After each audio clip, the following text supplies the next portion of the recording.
안녕하세요. 김유라입니다. 오늘은 지성의 돈 되는 부동산 1인 법인이라는 책을 가지고 왔습니다. 왜 법인이 돈이 될까?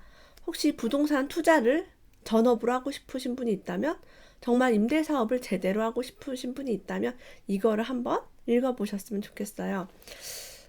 대출 규제, 양도소득세 중과, 건강보험료 부담, 그럼에도 투자를 해야 한다면 부동산 법인이 해답이다 라고 쓰여 있어요.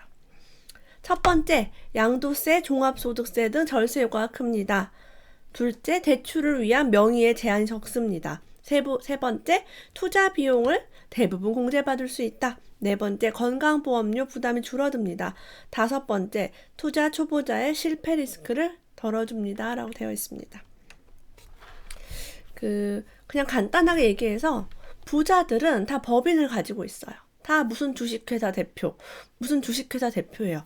잘 생각해 보세요. 왜 부자들은 주식회사 대표일까? 그 주식회사가 바로 법인이에요. 그럼 법인에 어떤 장점이 있길래 사업을 하는 사람들이 개인 사업자가 아니라 주식회사를 소유하는지 그 원리를 알 수 있어요. 이거는 부동산 투자를 하지 않는 분들도 법인이라는 것 자체의 어떤 시스템을 이해할 수 있는 좋은 책입니다.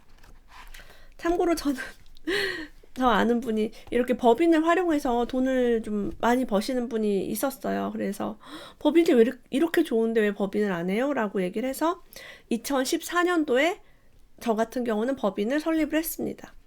굉장히 쉬워요, 방법은. 저는 그냥 이런 책도 그 당시에는 없었고요. 인터넷 그냥 찾아서 법인 설립하는 법, 뭐 정관, 발기인 뭐 이런 거 하는 법 해서 전 셀프로 제가 그냥 했거든요. 인터넷만 찾아서 할 수 있어요. 요즘은 굉장히 잘 돼 있습니다. 이 책을 읽어보시면 여러분이 어떤 앞으로 사업을 하실 때 법인이 유리할지 개인 사업자가 유리할지 그런 것도 한번 보실 수 있을 것 같아요. 개인으로 투자를 했을 때는 양도소득세와 종합소득세를 내야 되는데 이 두 가지 세율은 모두 6%에서 최대 42%까지입니다. 법인을 통해 투자하면 법인세를 내는데 세율은 최소 10%에서 25%입니다. 최소 세율만 보자면 개인보다 법인이 높습니다. 하지만 개인은 과세 표준이 1,200만 원만 넘어가도 세율이 15%로 껑충 튀는 반면 법인은 과세 표준 2억 원까지 10%가 유지됩니다. 세율이 과세 표준이 뭐냐면 세금을 내는 그 구간이에요, 구간.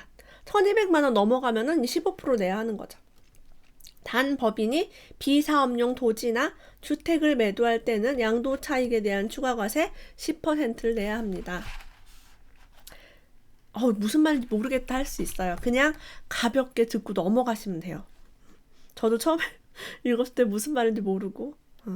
그래서 이런 걸 공부하시다가 궁금한 게 있으면 뭐 국세청이나 세무기관에 전화해서 물어보는 방법도 있고요. 아는 세무사가 있으면 세무사에게 상담도 가능합니다. 근데 세무사나 변호사의 경우는 상담료를 받지 않고는 상담을 거의 해주는 경우가 드물죠. 자, 양도세 중과를 피하기 위해 매매사업자로 등록한 사람도 있대요. 하지만 이건 완전한 해답이 아닙니다. 라고 합니다. 왜냐면 비교과세라는 게 우리나라에는 있어요.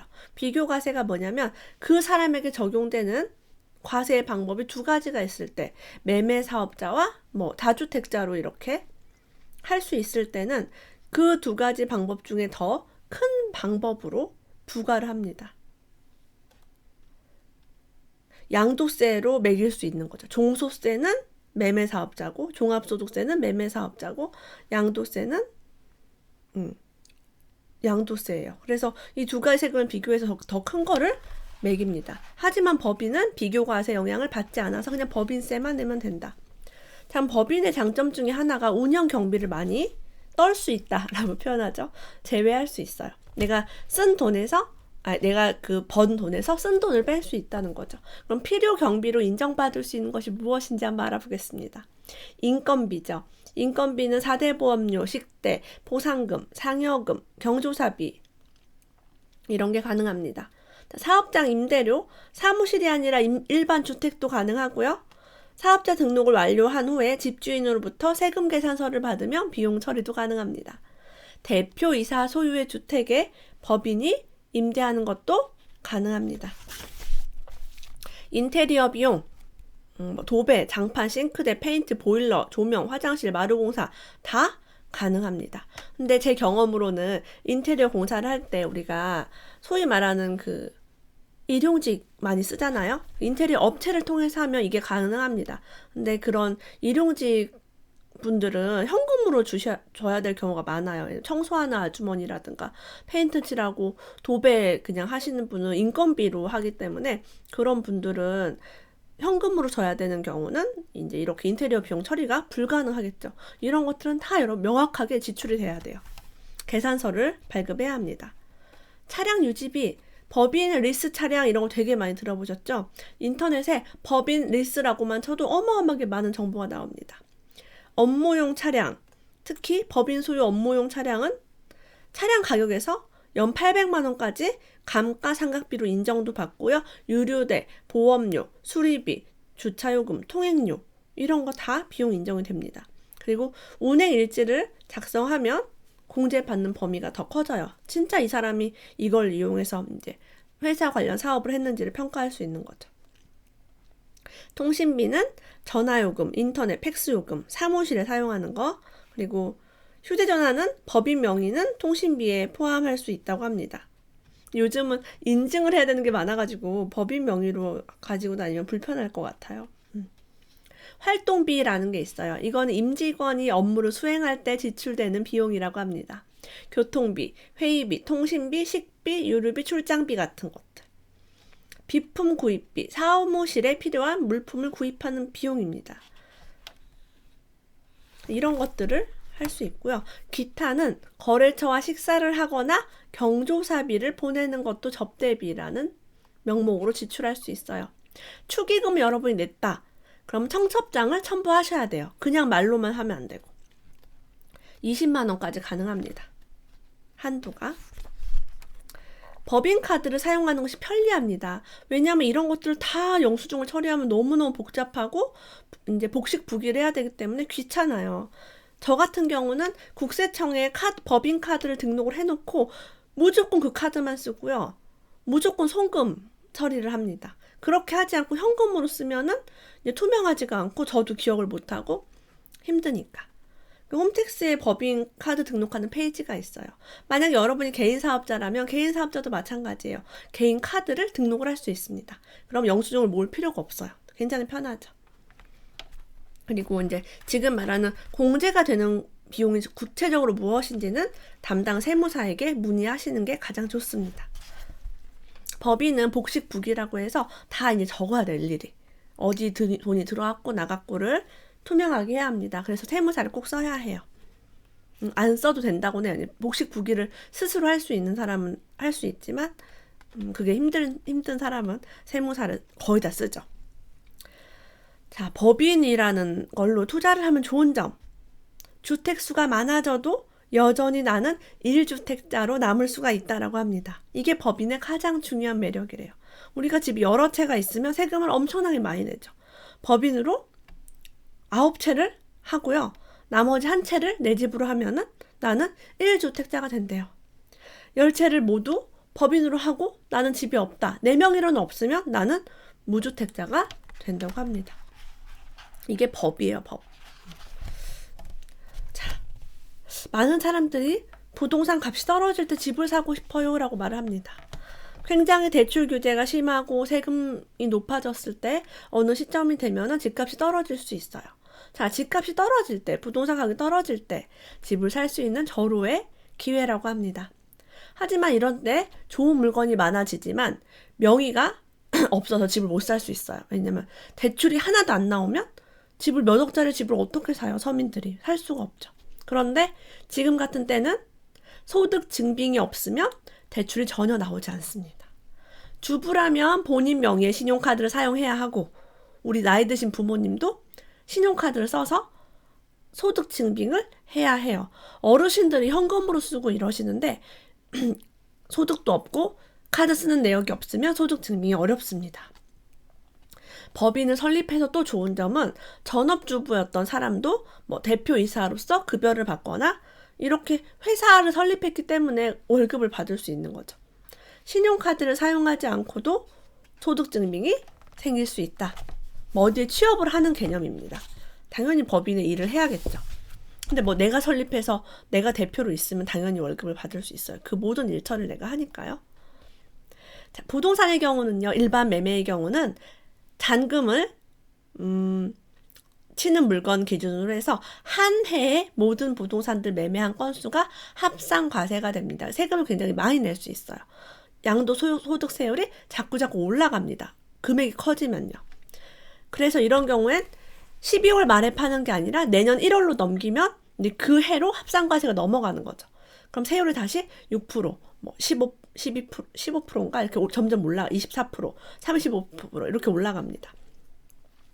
그래서 물건을 그 한 해를 기점으로 나눠서 팔 수 있죠. 하지만 법인 같은 경우는요.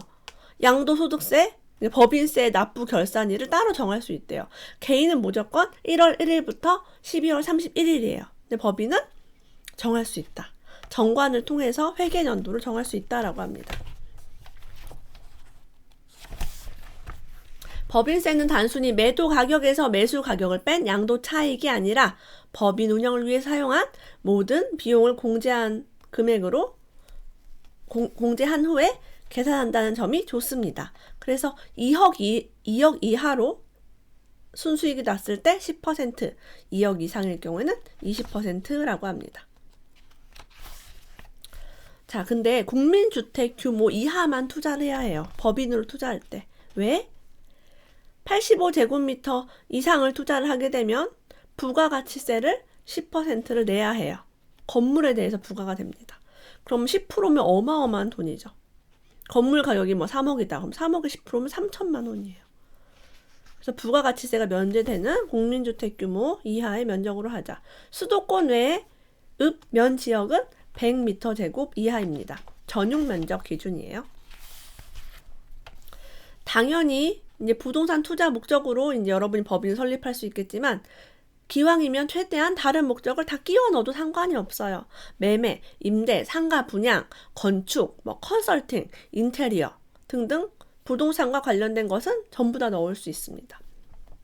저는 이제 많은 업체, 기업들 강의를 다니면서 그런 세금 계산서 같은 걸 보잖아요. 그 다음에 사업자 등록증을 많이 보게 돼요. 그러면은 백화점업인데도 정말 다양한 업종이 그 안에 여러분 유통업, 소매업이 임대업도 같이 하고 있어요.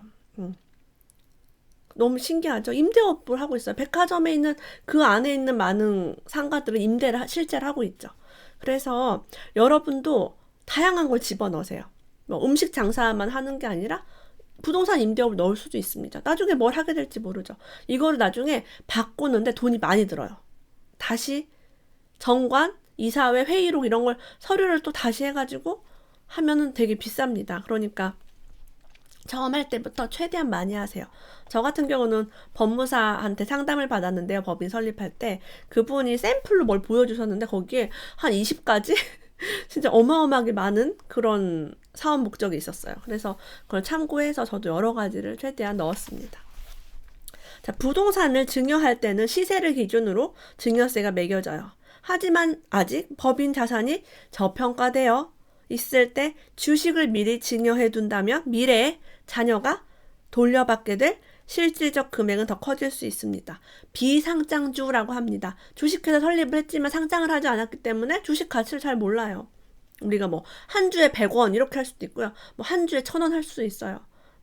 금액을 굉장히 싸게 우리가 주식을 만들 수가 있어요. 법인 처음에 만들 때. 나중에 우리 회사가 정말 커져서 진짜 상장되고 막 아니면 비상장으로도 거래가 되는 그런 주식이다 했을 때 미리 증여를 받은 아이들은 뭐 10만 원치를 증여받았는데 100만 원, 1000만 원이 될 수도 있는 거죠. 그래서 어쨌든 법인은 이런 장점도 있다. 가만 생각해 보세요. 재벌가들의 그 2세, 3세, 4세들은 다 주식을 가지고 있어요. 다 주주입니다. 주식 회사에 대해서 공부하면 좀 재밌어요. 그래서 보면은 1살짜리 아이가 주식 부자고 우리나라 주식 부자 중에 그렇게 재벌가의 자녀들이 많아요. 우리는 재벌 그룹까지는 아니어도 이렇게 법인을 설립해서 조금이라도 싸게 물려줄 수 있다는 거죠. 자, 일반 매매로 부동산 물건을 매수할 때 팁. 경매, 공매가 아니라. 처음 계약할 때부터 매매계약서에요. 특이하게 잔금을 납부할 때 특정인의 명의로 변경할 수 있다라는 문구를 한 줄 넣는 게 좋습니다. 이것은 법인이냐 개인이냐 여부 상관없이 모든 매매계약에 적용이 됩니다. 라고 합니다. 이게 뭐냐면 처음에 김유라로 계약했다가 마지막에 주식회사 누구로 잔금 칠 때 명의를 가져올 수 있는 거예요. 왜냐하면 처음에는 뭐 내 명의로 할지 남편 명의로 할지 공동으로 할지 회사로 할지 좀 고민될 수도 있어요. 그래서 이렇게 법인으로 명의를 바꿔야 될 때가 올 수도 있으니까 미리 해놓는 거죠. 이렇게 해놓고 안 바꿔도 상관없습니다. 자, 부가가치세 때문에 법인은 85제곱미터 이하 소형주택만 거래하는 게 좋다라고 여러 번 반복하고 있어요. 준공공임대주택이라는 박근혜 정부 때 나온 어떤 장기 임대주택이 있어요. 여기에는 많은 혜택이 있습니다. 법인 역시 준공공임대사업자로 등록을 할 수 있고 혜택을 받을 수 있다라고 합니다. 자, 부가가치세를 내야 되는 그런 상황에 뭐 상가를 판다거나 뭐 85 이상 주택을 팔아야 될 때 이럴 때는 상대방이 부가세를 내야 되니까 부담되겠죠. 계속 사고 팔 때마다 계속 10%씩 납부를 해야 합니다. 그래서 우리가 법인의 물건을 매수할 때도 마찬가지예요. 내가 부가세를 내야 됩니다. 그럼 85 이상이라든가 부가세를 납부해야 되는 그런 부동산은. 그래서 반드시 계약서에 부가가치세 별도라는 문구를 넣을지 말지에 대해서 신중하게 결정을 해야 된다. 내가 매수자든 매도자든 입장에 따라 다르겠죠. 부가가치세 언급이 없으면 거래 가격 안에 포함되어 있는 것이 일반적이다라고 합니다. 살 때는 포함돼서 사면 좋겠죠. 개인의 양도소득세는 차익과 차손이 반드시 같은 해에 일어나야만 공제가 가능하다. 그러니까 이익을 보기도 하고 손해를 보기도 하면 얘 플러스 마이너스 퉁쳐져요. 내가 이익이 5천만 원 나고 손해가 5천만 원 났다. 그럼 날 수익은 얼마예요? 빵원입니다. 그래서 개인의 양도세는 이렇게 그 해에 일어난 거를 가지고 계산을 해요. 법인은 어떻게 할까요? 법인은 당해 사업연도부터 10년 전에 손실을 이월할 수 있어요. 내가 10년 전에 손해본 거를 지금 번 걸로 세금을 퉁칠 수 있어요. 그래서 어떤 사업 법인을 미리 만들어서 마이너스를 계속 내시는 분도 있습니다. 나중에 어차피 수익이 나면 이렇게 퉁치기 위해서 뭐 마이너스를 낸다는 거는 그런 거죠. 뭐 급여 지출을 계속 지속적으로 한다거나 그렇게 하고 있죠. 대부분이. 법인은 규모에 상관없이 의무적으로 복식 부기를 해야 하는데 그 이유도 투명한 회계 처리를 위한 것입니다. 법인의 자금은 어디까지나 법인의 것이므로 아무리 대표이사라 해도 그 돈을 가져와서 쓸 수 없습니다. 그래서 뭐 횡령했다 이런 거 들어봤죠. 횡령을 할 수 있어요. 그렇게 하면은 잡혀가요. 하면 안 됩니다. 법인을 이용한 가장 좋은 절세는 법인이 벌어들인 수익은 그대로 법인 통장에 넣어두는 것이에요. 왜냐하면 그거를 배당을 받으면 가져올 수 있는데 배당세를 또 내야 됩니다. 15.4%인가? 그 정도를 내야 되니까 그렇게 안 하고 그냥 경비 지출이라든가 월급으로 받는 게 훨씬 낫죠. 배당소득세는 15.4%예요. 대표가 가져올 수 있어요. 1억을 가져오는데 1,540을 내야 되니까 너무 비싸죠. 자, 근데 만약에 법인에 아까 제가 얘기했듯이 처음에 법인 수익이 없어요. 근데 급여도 지출해야 되고 뭐 월세도 내야 되고 이런 경우는 마이너스 법인이 됩니다. 이때는 운영 자금이 부족할 수 있어요. 이럴 때는 대표이사 개인의 자금을 법인 통장에 넣을 수가 있습니다. 이거를 가수금이라고 표현해요. 자, 가수금은 내가 법인에게 돈을 빌려주는 거예요. 그럼 나중에 법인이 돈을 벌면 갚을 수 있죠. 이때 대표에게 이자도 갚아야 합니다. 이 경우 대표가 이자 소득에 대한 이자 소득세를 당연히 내야 돼요. 모든 소득에는 세금이 있어요. 자, 또 다른 방법은 이 금액을 출자금으로 전환하는 겁니다. 즉 대표가 돈을 돌려받는 게 아니라 주식을 추가로 발행해서 자본금을 늘리는 형식이 되는 거죠. 라고 합니다. 자, 일용직 근로자는 어떻게 처리할까요? 간헐적으로 근무했더라도 총 근무기간 합이 90일 이상이라면 일용직이 아니라 일반직 근로자로 봅니다. 총 근무 기간이 3개월이 되지 않아야 하고요. 월 근무 일수가 7일 미만이 돼야 해요. 월 근무 시간은 60시간 미만, 하루 근무 시간이 8시간 미만이 돼야지 일용직으로 쓸 수 있고요. 그렇지 않으면 모두 4대 보험에 가입을 해야 됩니다. 그래서 요즘은 아르바이트가 어느 정도 이렇게 쓰면은 4대 보험료를 많이 내주고 있는 추세죠.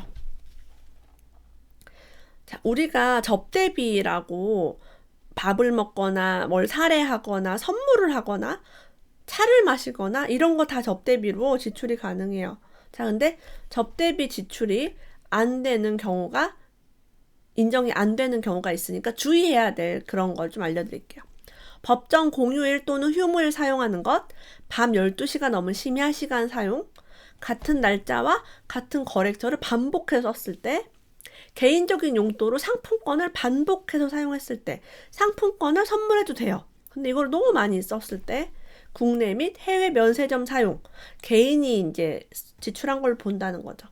회사의 업무 지역을 크게 벗어난 지역에서의 사용. 이 사람은 계속 회사 근처가 아니라 엉뚱한 데서 막 써요. 뭐 여행 간 거 아니야? 약간 이렇게 볼 수 있죠. 기타 개인적인 용도의 사용. 이런 것들은 인정이 안 될 수가 있으니까 주의하라는 이야기입니다. 자, 법인을 대상으로 하는 자동차 리스가 각광을 받고 있어요. 법인 차량을 매입할 때와 달리 취등록세와 자동차세를 내지 않아도 되고 취등록세를 안 낸대요. 되게 좋죠?